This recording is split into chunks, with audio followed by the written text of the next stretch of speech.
Welcome to WROL Broadcast. I am Hate Mail. With me today we have Doombox, who has been sneaking into a lot of episodes lately.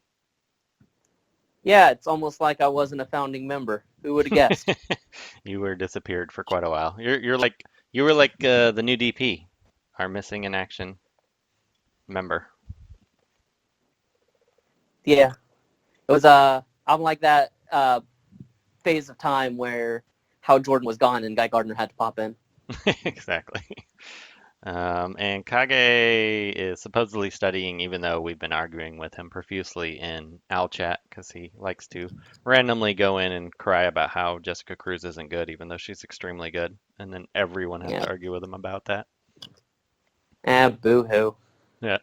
So, so anyway, this episode is the meta report about Kilowog. We wanted to have DuBois on, but he works till like 10 p.m. at night, and he's done like 14 episodes on him already. So figure we'll make this a little more short and sweet. I think maybe we'll try to get him on the podcast, which might be next week, right?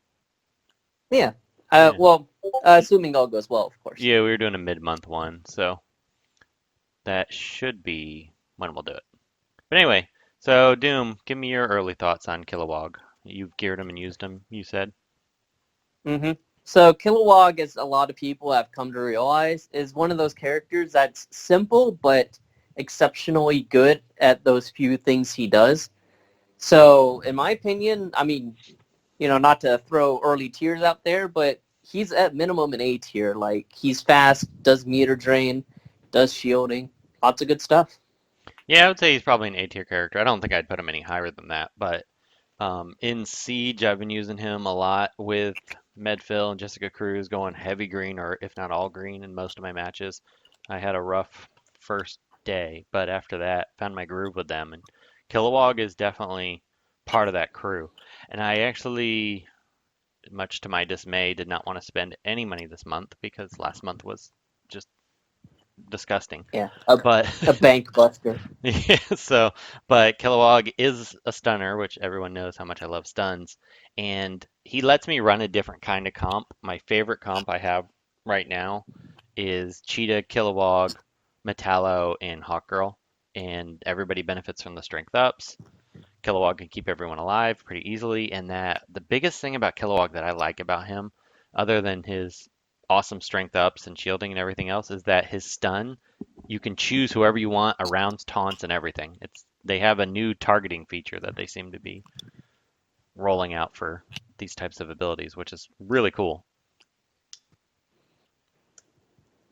So Yeah, he's definitely an interesting thing. I've personally been running him with Lexa and Donna Troy because his fifth ability triggers the same as Donna Troy, where it's, if you have 6 buffs, then activate this effect, give a bit of extra shield.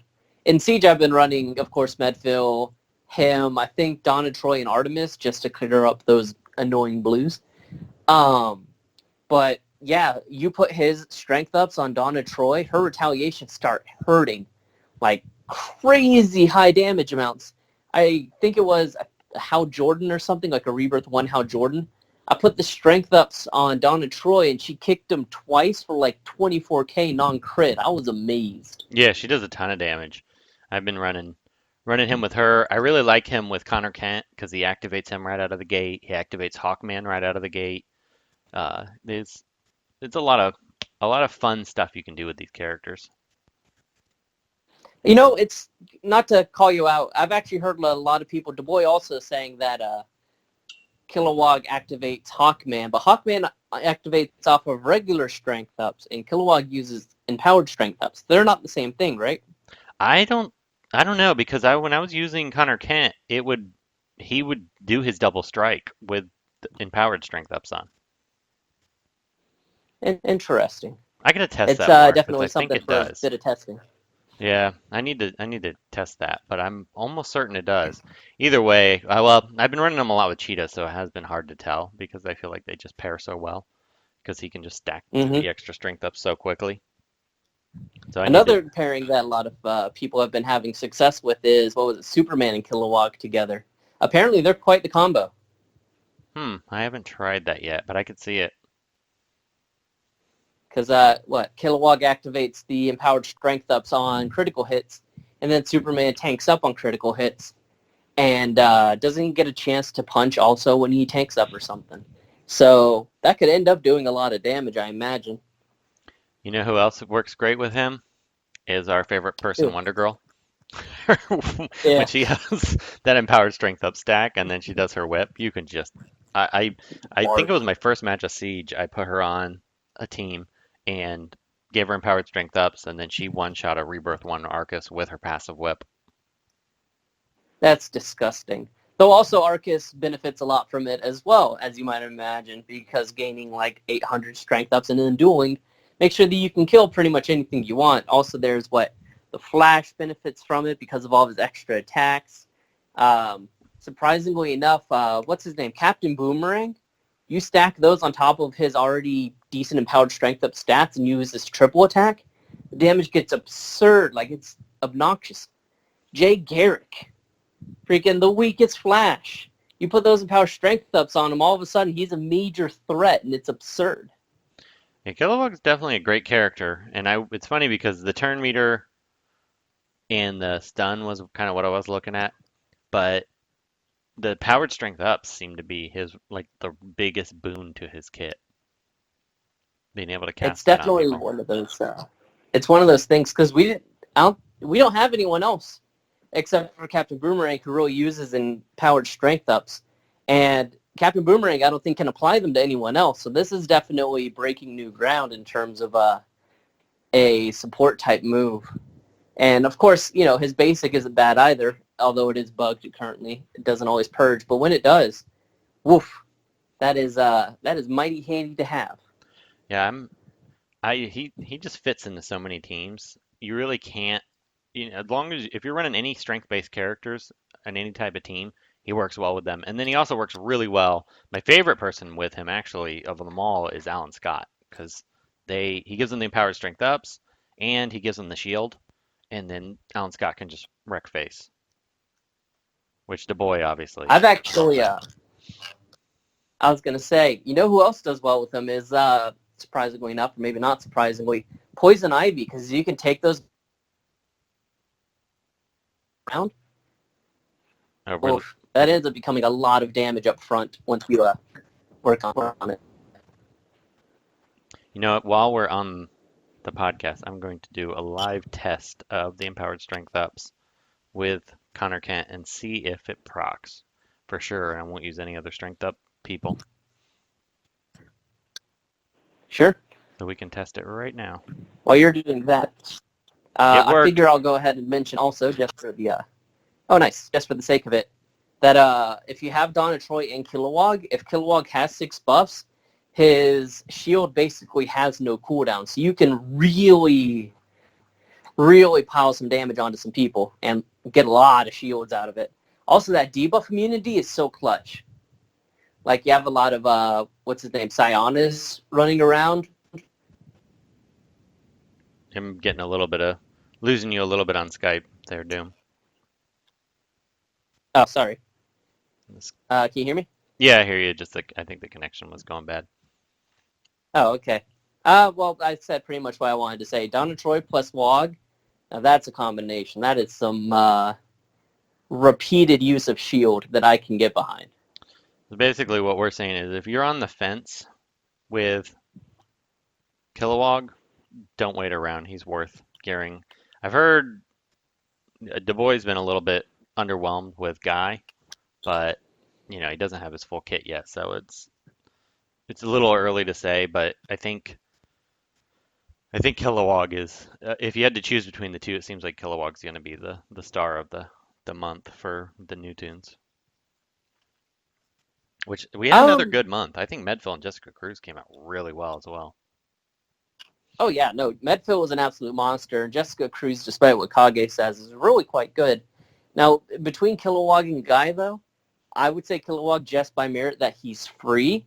But once we do some testing with Guy, I'm pretty sure that he's going to start pulling some pretty crazy results because the boy invested into him, but he did the order wrong. He got 5-3 instead of like 2 and 4 or whatever, or 5-2-4. So man, I feel like once you get those two things, he's going to end up playing a lot like Arcus, and he's going to be really threatening as a result. Maybe. Well, yeah, I think he's one that I'm gonna wait and let others test him because he may be my new slow gear character. So, because I desperately need another one. So, but, and I already have enough greens to last me a lifetime for rebirthing purposes. But he does look like he could be good. Let's talk legendary order. We've kind of me and DeBoy and a few other people have really tested the crap out of this, but I want to get your thoughts on it too. Most of us seem to think that his 3 should be first, the turn meter down. Do you agree with that? Yeah, I would agree with that. Then DeBoy likes his. It's kind of buggy a little bit. I think if a character has silence, or if you're silenced, it doesn't purge. There's something funky. A few times people have seen it procced and we can't quite figure out what it is. But I like his 1 next for the purging buffs, so that comes in use quite a bit. Um, though I could see an argument for his 4. Interesting. Me personally, I would prefer his 2, but that's just because of the comps I tend to use them in have Donna Troy, so I get maximum benefit from using it. Then yeah, see, I liked his 1 or 4. I went with 1 on my order, but I could see 4 just because those empowered strength ups every time you crit, and then you give it to a teammate, and then you can give it to yourself. Then we had 2, and then I think everybody kind of agrees on his 5 for last because that overheal is very minimal. Yeah, actually, when you first came out, I bit the bullet and went ahead and tested his 5. It's very, very low, but it has some weird interactions. I'm not going to go into them here, obviously. It would take me forever. But, yeah, it's really not worth getting, in all honesty. Have you tested to see if it works with Starfire or Stripe or anything, or is it because it's a passive it doesn't do anything? Because it's a passive, it really doesn't trigger anything. You can use it to activate things like, say, you know how Arcus, when you hit him at 0 health, he really doesn't do anything because he has those, he needs to, quote, take damage for his retaliation. You can kind of cheese it through that, but you're giving him shield anyway, so it's like, whatever. But yeah, no, honestly, it serves basically no purpose. I tried putting 1 billion int-ups on him, and at most I can cap it out at 2K. No. And that was with a lot of int-ups. It's absolute trash. So if you're a legendary 4 player, leave off his 5, then you got everything you could want in his kit. Yeah, his 5 is basically just, it's whatever. If you want to get it, fine, but you're really not going to benefit any from it that you wouldn't benefit from what the characters can already do. Like, the only reason you would really be able to use it would be like if you had Medfill on your team as a leader and you're just getting constant turns. But Medfill gives mins, which heal for more than his heal does. So, what's the point? I mean, I'm of the philosophy L5 or bust, but if you're limited in resources, that's the one to leave off. And then Yeah. he obviously pairs great with Lantern teams, Saint Walker lead teams. He's really plug and play. Oh, yeah. You could put him in any team. Buff teams. I mean, I ran him in a team that's mainly just for int-ups, and his shield and meter down were still just useful because Cersei can give the meter down, but she's 121 speed. Kilowog can do it at 125 speed, so he's kind of that middle ground between CAGA and Cersei. And I wish he was so faster than you CAGA. don't want to That'd be run. great. Man, if you were faster than CAGA, you would be S tier probably. You would just Yeah, run I him agree. everywhere. He probably would be. Speaking of, he's also really good with CAGA because you can slap the empowered strength ups on him and then just machine gun fire down your enemy. Yeah, really, any physical-based character is. I mean, it's going to be great. Mm-hmm. But yeah, that's the long and short of it. Really, Kilowog. If you have a team that you just want a green in, he's definitely not a bad choice. He works well with just about everyone. I think the only people he doesn't work well with are like the people you wouldn't run anyways. Like Roz and all those folks.